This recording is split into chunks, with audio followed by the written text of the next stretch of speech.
Hello student, विद्यावारिधि बाल विनय मंदिर, दशरथ बाग, नंद बाग, इंदौर। गृह अभिहस्तांकन अर्थात होम असाइनमेंट, सौंपा गया कार्य। स्वत्वार्पण, आपको जो अर्पण किया गया, आपको जो सौंपा गया लिखने के लिए कार्य, उसे असाइनमेंट कहते हैं, वही अभिहस्तांकन कहलाता है। कक्षा 8वीं, कक्षा 8 के लिए है। माध्यम हिंदी एवं अंग्रेजी, दोनों मीडियम, हिंदी इंग्लिश मीडियम। विषय संस्कृत, इकाई 1 यानी फर्स्ट यूनिट। इसमें पूर्णांक 50 रहेंगे, 50 नंबर का आपका असाइनमेंट रहेगा। इसका समय आपको 20 सितंबर 2020 यानी 20 तारीख तक आपको कंप्लीट करके और जमा करवाना है। माह सितंबर 2020। शिक्षक परमानंद पाटीदार। मोबाइल नंबर 9575343022 यानी 9575343022। इसके बाद छात्र अपना नाम लिखेंगे और नाम के नीचे अपने मोबाइल नंबर भी लिख सकते हैं। इस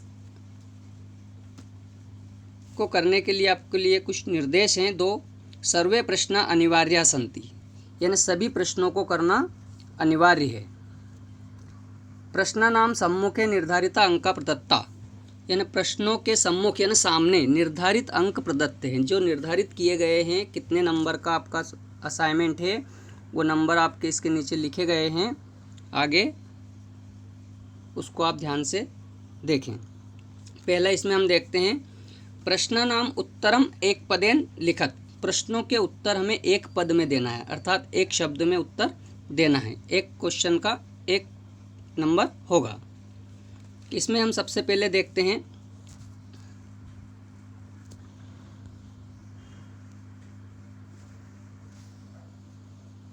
मनसा किम करणीयम। मनसा किम करणीयम, मन से क्या करना चाहिए। मनसा किम करणीयम, मन से क्या करना चाहिए। स्मरणीयम, मन से हमें स्मरण करना चाहिए। एक पद में आपका यह आंसर हो गया, आपको केवल स्मरणीयम लिखना है।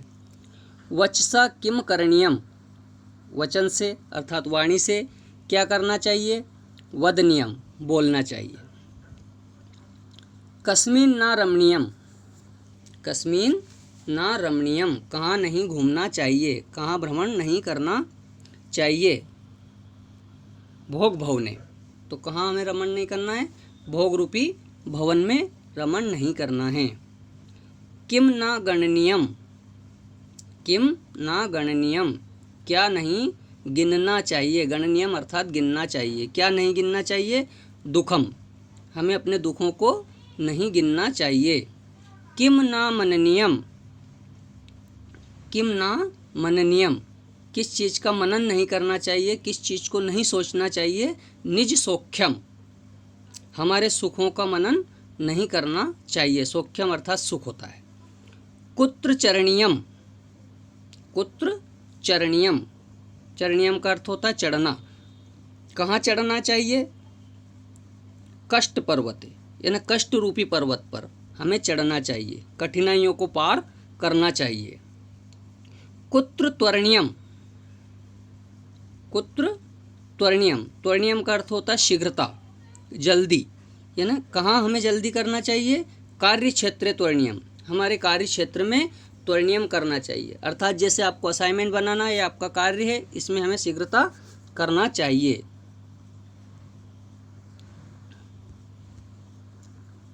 आगे देखते हैं अगला 8वां क्वेश्चन।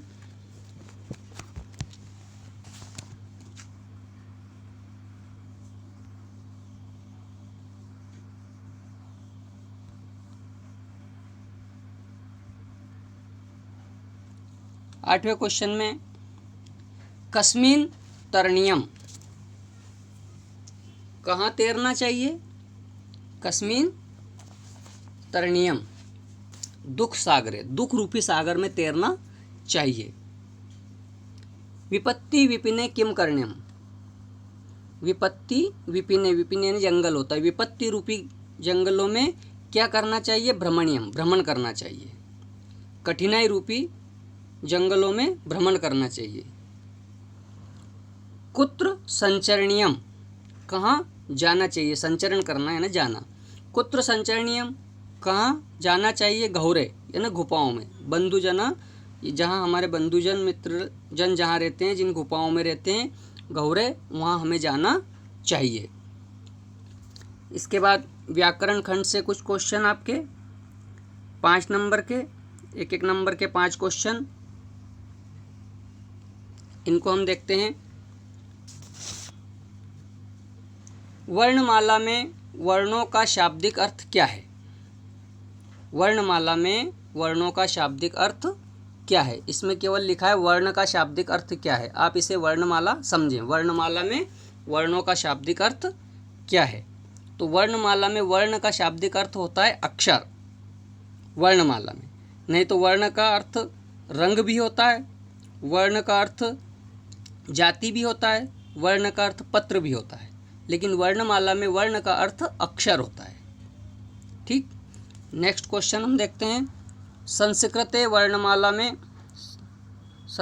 वर्णमाला में कुल कितने वर्ण हैं।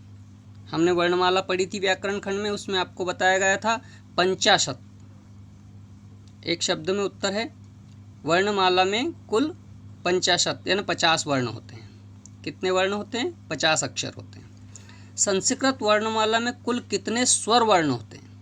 अब उन 50 में से स्वर वर्ण कितने होते हैं, 13 अर्थात 13। संस्कृत वर्णमाला में कुल 13 स्वर वर्ण होते हैं, तो हमें केवल 13 लिखना है। संस्कृत वर्णमाला में कुल कितने व्यंजन वर्ण होते हैं, कुल कितने व्यंजन वर्ण हैं। तो संस्कृत वर्णमाला में व्यंजन वर्णों की संख्या 33 यानी 33 वर्ण होते हैं। व्यंजन वर्ण 33 होते हैं।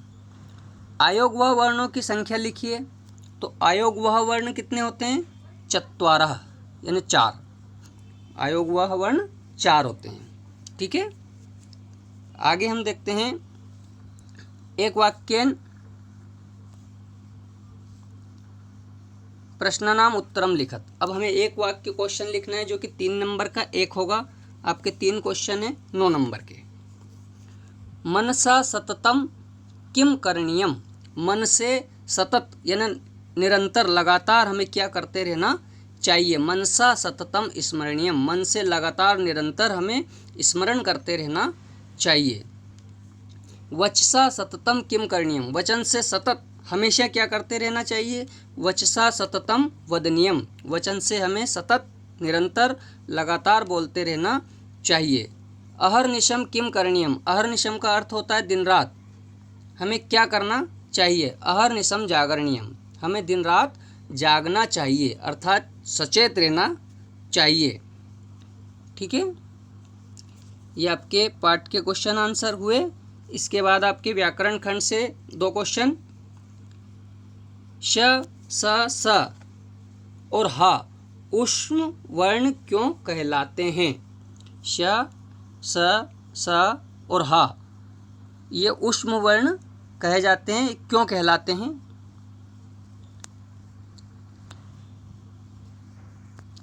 तो इसका आंसर होगा श, स और हा ऊष्म के उच्चारण करने पर मुंह से गर्म वायु निकलती है। श, स और हा वर्णों के उच्चारण करने पर, बोलने पर हमारे मुंह से गर्म वायु निकलती है, इसी कारण इन्हें ऊष्म वर्ण कहा जाता है। ठीक, नेक्स्ट क्वेश्चन इसका। आयोग वह वर्णों को लिखिए। आयोग वह वर्ण कौन से होते हैं, 4 होते हैं, ये हमने उधर देखा, लेकिन कौन से होते हैं ये आपको इस क्वेश्चन में लिखना है। तो इसमें है अम यानी अनुस्वार, जो हम अक्षर के ऊपर बिंदु लगाते हैं, ये आयोग वह है, इसे अनुस्वार कहा जाता है ना। और अक्षर के पीछे हम जो विसर्ग लगाते हैं 2 बिंदु, उसे विसर्ग कहा जाता है। उसके बाद एक होता है आपका जिह्वा मूली और एक होता है उपधमानी। इसका यह अर्ध विसर्ग वाला चिन्ह होता है। जिह्वा मूली क और ख अक्षर के पहले लगाए जाते हैं और उपदमानी प और फ के पहले लगाए जाते हैं। वर्णमाला में मैंने इसको विस्तार से समझाया, आपको देख सकते हैं। इसके बाद हमारा नेक्स्ट क्वेश्चन आता है, उचित पदेन रिक्त स्थानम पूर्यत। उचित पदों से, उचित शब्दों से रिक्त स्थानों की पूर्ति करना है। जो सही शब्द है, दो दो शब्द आपके पीछे दिए गए हैं, इसके बाद उसमें से आपको जो सही हो उसको छांटना है और इसमें रिक्त स्थान में लिखना है। पहला आपका बंधुजना ये स्थिता। बंधुजना जहाँ रहते हैं, कहाँ रहते हैं बंधुजन? पाठ में हमने पढ़ा था सागरे घौरे, सागर में रहते हैं या गुफा में रहते हैं? तो घौरे हमने पढ़ा था, बंधुजन गुफा में जहाँ रहते हैं। ठीक, इसके बाद देखते हैं लोकहितम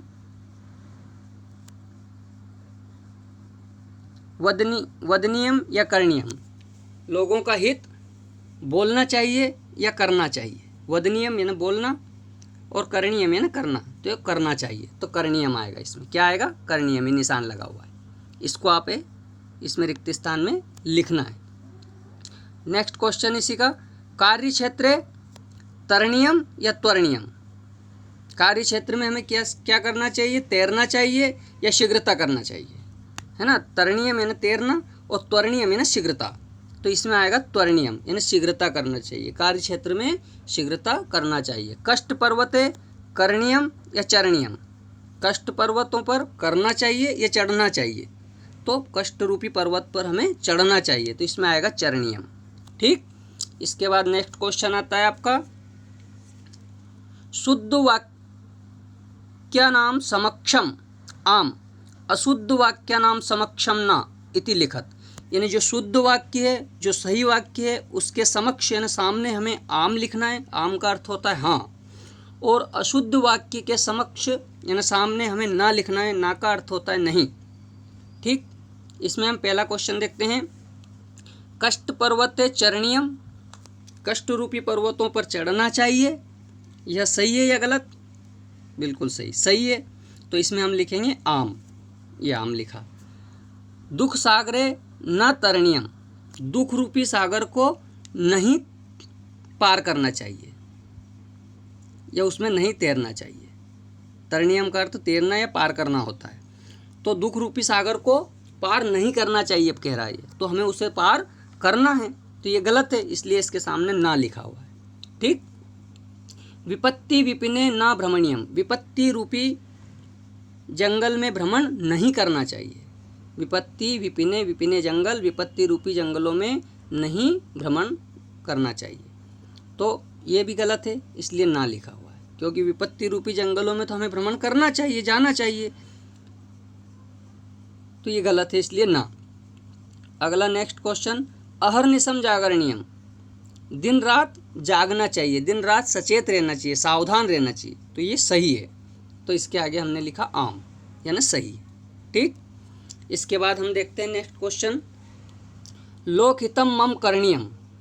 जो पाठ हमने पढ़ा पहला, लोकहितम मम करणीयम इत्यस्मिन् पाठे, इस पाठ में आगतानि आए हुए अव्ययानि चित्वा लिखत। अव्ययों को लिखो चुन करके, चित्वा यानी चुनना, यानी पाठ में आए हुए लोकहितम मम करणीयम पाठ में आए हुए अव्यय पदों को हमें चुनना है, लिखना है। सततम अव्यय पद है, न, च और तत्र ये अव्यय पद है जो कि हमने पाठ में से छांट के लिखे हैं। ठीक, नेक्स्ट क्वेश्चन, लोकहितम मम करणीयम। लोकहितम मम करणीयम इत्यस्मिन् पाठे, इस पाठ में आगतानि आए हुए सप्तमी विभक्त्येक वचनम रूपाणी चित्वा लिखत। यानी इस पाठ में आगतानि आए हुए सप्तमी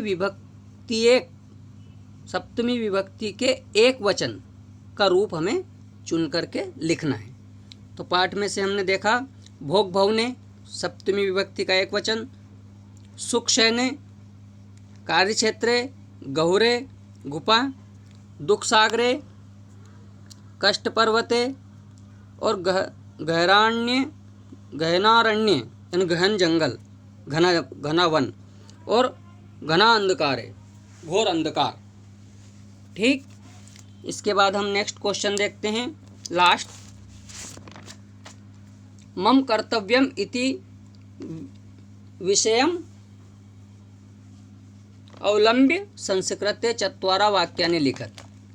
यानी मम कर्तव्यम इति विषय, इस विषय पर मेरा क्या कर्तव्य है, इस विषय पर हमें संस्कृत में 4 वाक्य बनाने हैं। वचसा सततम वदनीयम, वचन से हमेशा बोलना चाहिए। लोकहितम मम करणीयम, मुझे लोगों का हित करना चाहिए। भोग भवने नारमणीयम, भोग रूपी भवन में रमण नहीं करना चाहिए। और दुखम ना गणनीयम, हमें दुखों को नहीं गिनना चाहिए। इस प्रकार से आपका ये असाइनमेंट कंप्लीट हुआ, और ये सारा आपको लिखना है और याद भी करना है ना। असाइनमेंट जमा करते समय आपसे मौखिक रूप से कुछ पूछा भी जा सकता है, तो उसका आंसर आपको देना होगा। इसलिए आपको अच्छे से लिखना है और अच्छे से याद करना है। हम सरल से कठिन की ओर चलेंगे। पहले आपको सरल रूप में सारा याद करवाया जाएगा, फिर धीरे धीरे जैसे जैसे आपके असाइनमेंट आगे बढ़ते जाएंगे, आपको सारी चीज़ें अच्छे से याद करना है। ठीक है, ओके।